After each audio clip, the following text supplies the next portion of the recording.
Reuniversidade X, última aula 72. Muitos já se perguntaram por que o mundo é como é. Então vamos lá. Imagine que fosse possível destruir tudo que Deus executou e reconstruir de outra forma. Sabe qual seria a conclusão? Que a criação é exata. O fato é que tudo seria praticamente igual, ainda que lutássemos contra. É preciso entender que é a dualidade que traz equilíbrio cósmico. Ou seja, se a vida fosse feita só do bem ou só do mal, não haveria escolha. O mundo que Deus criou é aquele em que só interfere quando há unidade, e é por isso que hoje ele não interfere individualmente com privilégios, pois caso o fizesse, iria ferir a sua justiça.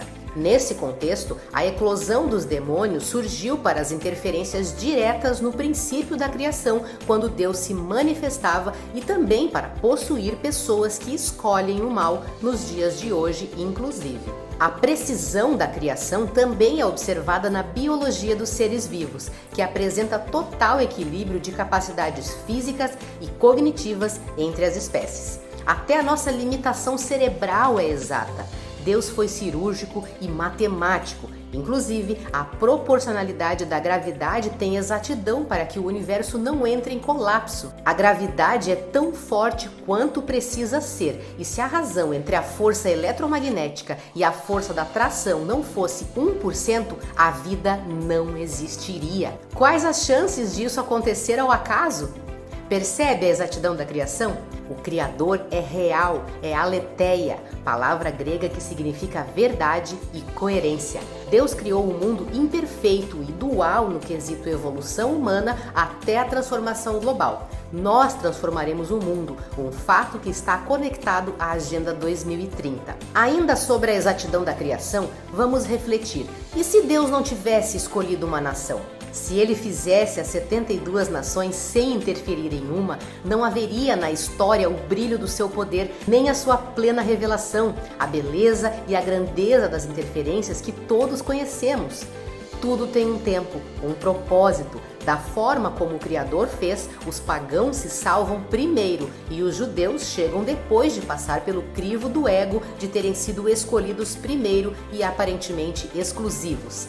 Então, por que Deus fez o ego? Ora, a teologia é unânime ao afirmar que Deus é onisciente. Portanto, obviamente, o mal não é a ausência de Deus, mas a liberdade do homem, criatura, de negar, ser contrário, de escolher andar sozinho e dividir. O monossílabo de diabo significa justamente divisão, que é necessária para haver liberdade de escolha, para que o eu individual decida livremente amar e crer. Sem ego, seríamos como fantoches obedecendo a comandos. É através da existência do mal que o Criador evidenciará onde está o verdadeiro amor, que só existe após vivenciar o mal. Quando lutamos contra o ego, alcançamos a unidade, e quem não está disposto a vivê-la não está qualificado para o reino, pois somos como dispositivos que precisam estar conectados ao mesmo servidor. Você já deve ter ouvido a frase, maldito o homem que confia no homem. O que é uma tradução completamente errada. O princípio do amor de 1 Coríntios 13 é amar, confiar. Por isso, o correto é, maldito o homem que confia em si mesmo. Ou seja, precisamos andar juntos. Mas e quem criou Deus? Primeiro precisamos entender o que é criação. Ser criador é, na verdade, um título e não um nome. Antes de ser Deus, ele é incriável. Portanto, para nós ainda limitados em 10% do cérebro, ele é incognoscível. Ainda assim, podemos conhecê-lo antes de morrer e acessar a onisciência. Acontece que para criar o zero, o absoluto, o incriável é retraído nele mesmo. Isto é, antes de ser criador, ele é incriador. Depois o zero se torna um e então ele é criador. Portanto, a pergunta quem criou Deus não faz sentido, pois na verdade não existe o falso tempo Cronos. Ele é a própria existência. Criar é algo que ele faz depois de ser. Ele desenvolveu a possibilidade de criar.